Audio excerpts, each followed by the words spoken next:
Bom dia a todos, começando mais um dia aqui gravando esse vídeo para vocês.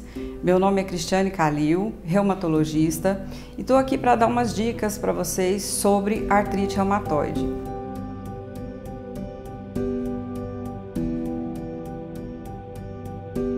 A artrite reumatoide é uma doença muito frequente aqui no meu consultório e é uma doença que pode ser bastante debilitante, é muito dolorida e eu vou explicar para vocês o que acontece com o paciente com artrite reumatoide. Essa pessoa chega para mim com dor articular, inchaço e até vermelhidão nas juntas. As articulações mais comumente acometidas são pequenas articulações das mãos, né, as interfalangianas, o punho, dedos dos pés, joelhos, muito comumente envolvidos. O diagnóstico, ele é feito através de critérios. Nós temos critérios diagnósticos para as doenças e para a artrite reumatoide não é diferente. Então você tem um paciente, geralmente, a maioria dos pacientes com artrite reumatoide são mulheres e a prevalência da população é em torno de 1%. O paciente chega com dor articular, geralmente ela é simétrica, em pequenas articulações de mãos e pés, e apresenta também um quadro de rigidez matinal maior que uma hora. Então ele levanta e demora 1 hora para conseguir movimentar essas articulações livremente. Isso é uma rigidez matinal. Geralmente pela manhã ele sente mais dor também e um inchaço maior. E isso também contribui para essa rigidez matinal. E como critérios diagnósticos, nós temos também aí o fator reumatoide, que pode estar presente ou não, que é um exame de sangue que ajuda no diagnóstico. Não necessariamente faz o diagnóstico, porque como eu disse, às vezes ele é negativo. Pode ter a presença de nódulos reumatoides, né? E uma coisa que é muito comum nesses pacientes, que não é um critério diagnóstico, mas está muito presente, é a fadiga. O paciente está cansado sempre, ele acorda cansado, passa o dia cansado. Isso é muito comum na artrite reumatoide. Então, isso nos ajuda muito no diagnóstico, a história do paciente. Depois disso, a gente vai examinar, claro, ver quais articulações que estão acometidas e vamos solicitar os exames necessários.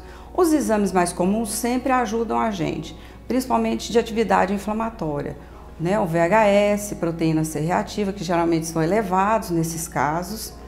E, quando necessário, e dependendo da queixa do paciente, nós temos que investigar outros órgãos que também podem ser acometidos pela artrite reumatoide. É bom ficar claro que essa não é uma doença da articulação, ela é uma doença sistêmica. Então ela pode acometer outros órgãos, olhos, pulmões. Então a gente tem que estar sempre atento para esses outros quadros. Se necessário, solicitar exames para fazer essa avaliação.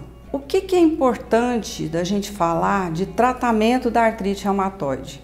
Existe o tratamento medicamentoso e como eu faço esse tratamento, trato dessas doenças já há quase 30 anos, eu posso dizer que o tratamento mudou muito nesse tempo todo, graças a Deus. Há 28 anos atrás, 20 anos atrás, a gente não tinha o que a gente tem hoje de medicação para tratar essa doença. Antes a gente só tinha o corticoide e o Tecnomed, que é o metotrexate, e uma cloroquina. E quando o quadro era muito grave, não tinha muito o que fazer. É aquela coisa, o paciente está sem graça porque continua doendo, o médico está sem graça porque continua doendo. Então você não tem o que fazer. Agora a gente tem uma nova classe de medicamentos que surgiu há uns 20 anos e que tem ajudado muito os pacientes na hora de resolver o problema da artrite reumatoide. E é bom ficar claro que é uma doença que precisa de tratamento.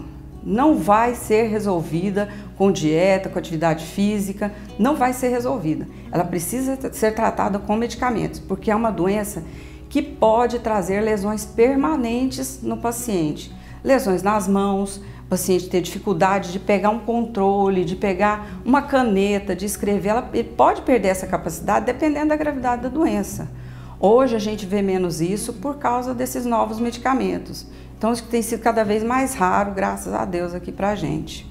Bom, uma outra coisa que sempre me perguntam e que é interessante falar, tem um modo de eu prevenir a artrite reumatoide, a prevenção da doença em si não existe, porque ela é uma doença que tem seu fator genético, então que tem esse envolvimento genético, não tem como você evitar, você é o que é, e tem o fator externo. O fator externo é aquele fator que vai desencadear a doença em você.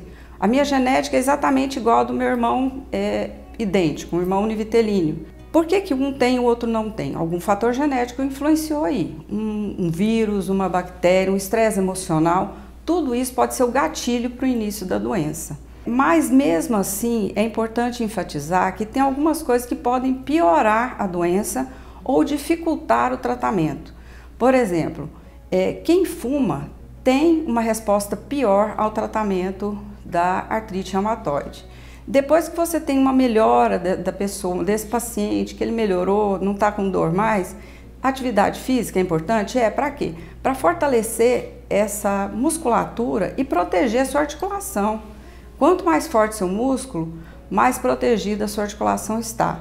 Então são fatores de vida que não são exatamente para uma pessoa ou para quem tem artrite reumatoide. É para todo mundo.